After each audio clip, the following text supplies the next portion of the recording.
Wow, that escalated real quick, but I can explain.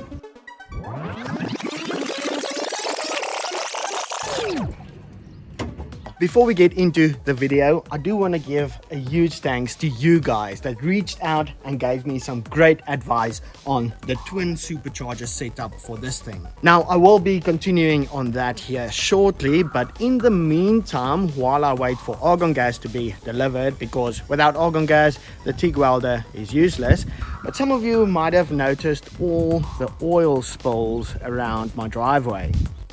Believe it or not, it's not the Ford that's leaking oil, but rather the M104 Turbo. That's the real culprit. Well, that's a bit embarrassing. To fix the oil leak on the M104 Turbo, unfortunately, the engine needs to be pulled out. Once we get the oil leak fixed, we can finally clean up the paving, because let's face it, it looks disgusting.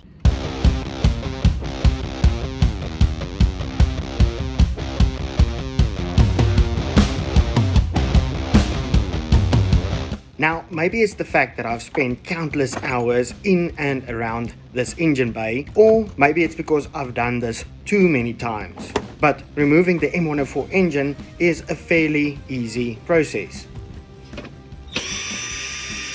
I do also try to fabricate the brackets and the mount so that when we do have a big job to do, everything is accessible and easy to work around. So the first step is taking apart the entire front end, as we'll be pulling out the engine that way. Remove the bumper, exposing the intercooler and crash bar / support piece. Then I could lift the car up and drain the coolant. While that was draining, I removed the headlights, intercooler and finally the radiator.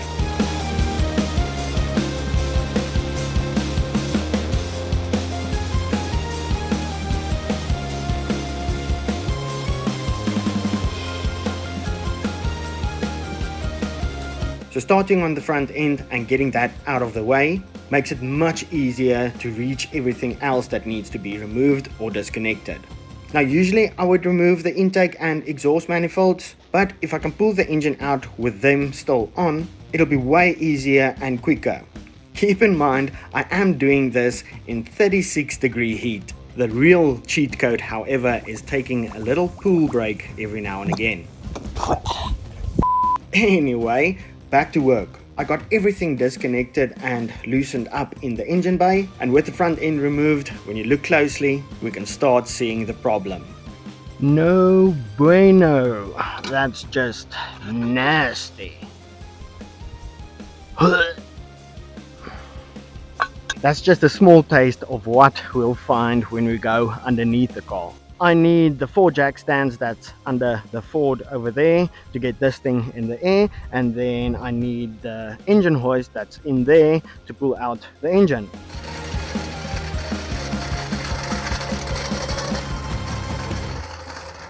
So for those of you who aren't familiar with what's left of a Falcon body, I do still have some very big plans for it.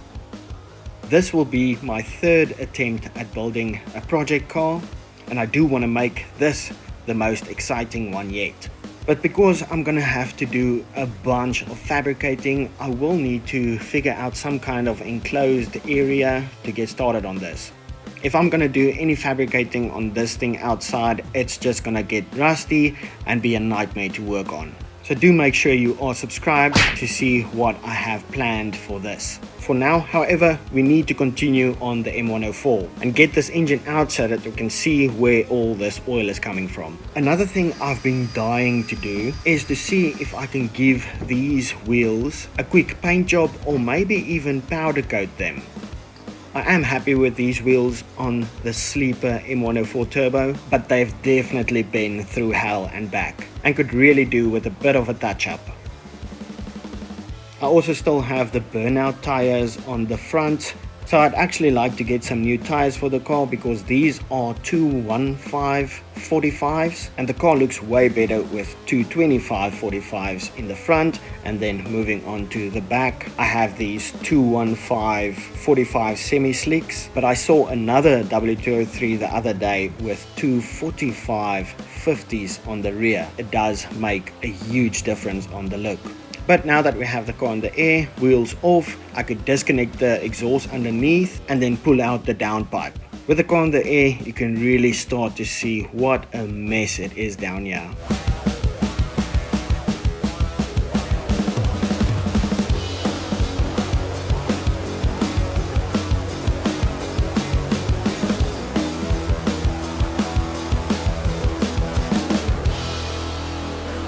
So I thought this was a good time to get the oil drained out of the engine and then move on to disconnecting the exhaust bracket from the gearbox and then get stuck into removing the shifter. Now the shifter bracket and then the shifter itself connects up to 2 different spots on the gearbox. Now I have had one of these fall out while driving and I was left stranded on the side of the highway. Ever since then, I've just been running a lock nut bolt on this, so this makes it even more difficult to get it out. That wasn't hard at all. With that final sucker removed, the only thing left to do was to get the clutch fluid drained out of it and then disconnect the 2 engine mounts, and I'd say this engine ready to be pulled out now for that engine hoist I need.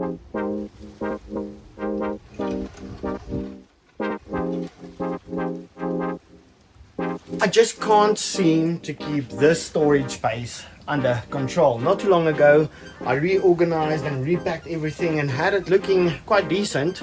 Like, how the hell am I supposed to get that thing out?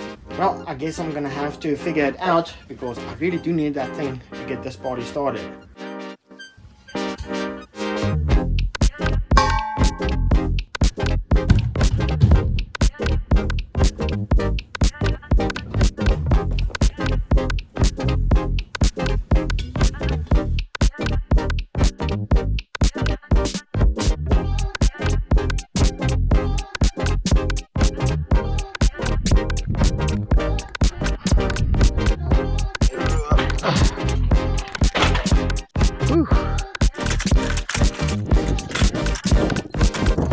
Not bad at all. Booyah.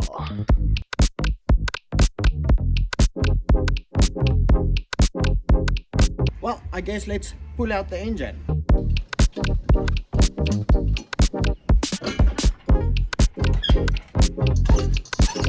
One slight inconvenience about this setup is this one power steering line.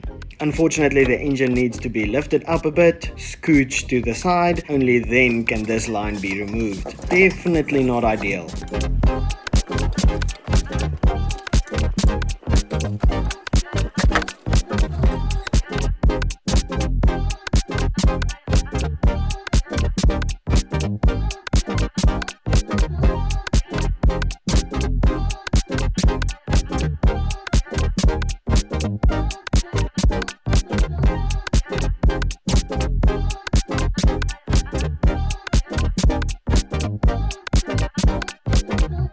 How good is this? So last night I pulled out the engine and then I also went ahead and cleaned up the engine a bit as well as the engine bay. Now I was also looking around the engine and I'm about 95% sure that it is in fact the oil pan that's leaking oil.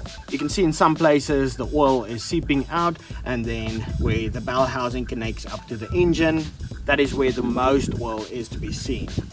So let's step on over to the workshop and I'll get into the plan I have to get this fixed. As most of you know, the only way I could fit the M104 engine into the 203 chassis was to create my own oil pan. The first oil pan turned out to be a bit too small and we ran into some oil starvation issues, so I had to cut out the cross member to fit a bigger oil pan in there. I do still have the original OEM oil pan of the M104 engine, but even with that cross member out of the way, this thing still doesn't fit. But I think we can make it fit. I think because of all the work I've done on the mild steel, everything has moved around with putting heat into it over and over again. So, new plan, I'll be using this, so I'll be cutting out this section and then using some 3mm aluminium, I'll build a new kind of box to the shape I wanted and then to also still fit in the car. Let me get some measurements while we still have the oil pan on the engine. I don't want to remove it until I get argon gas, so that if I remove it, I want to close up the engine as soon as possible, not to get any dust or anything in there. Start measuring and then cutting, and we'll see how far we get. I'm supposed to get that argon tomorrow.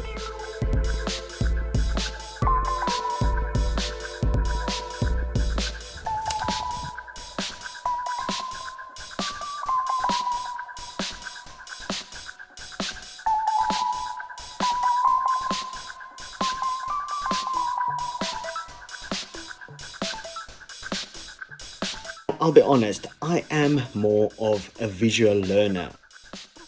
I don't quite understand something until I can hold it in my hands and take a look at it. So to get a better understanding of what exactly it is I need to build, I always start with the CAD design. This is also my last piece of 3mm aluminium sheet that I have left. So having these cardboard pieces to know exactly how much of that I'll use works out great. Next up, just to get this piece all squared up and then start cutting these 7 pieces.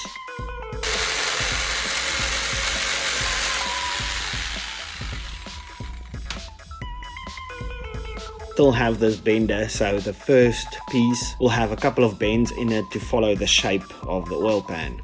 That'll just make it easier when it comes to welding.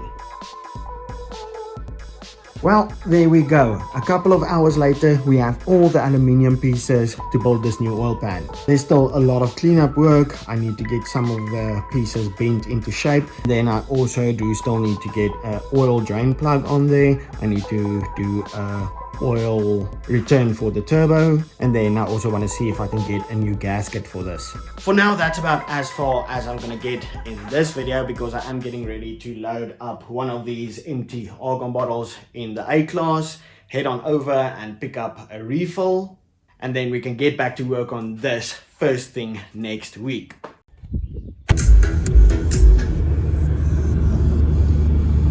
Really gonna try my best to get this thing back up and running by the end of next week. That would be ideal, because then I can get back to work on the Project C400 with those twin superchargers. But I am happy that I'm getting this sorted out.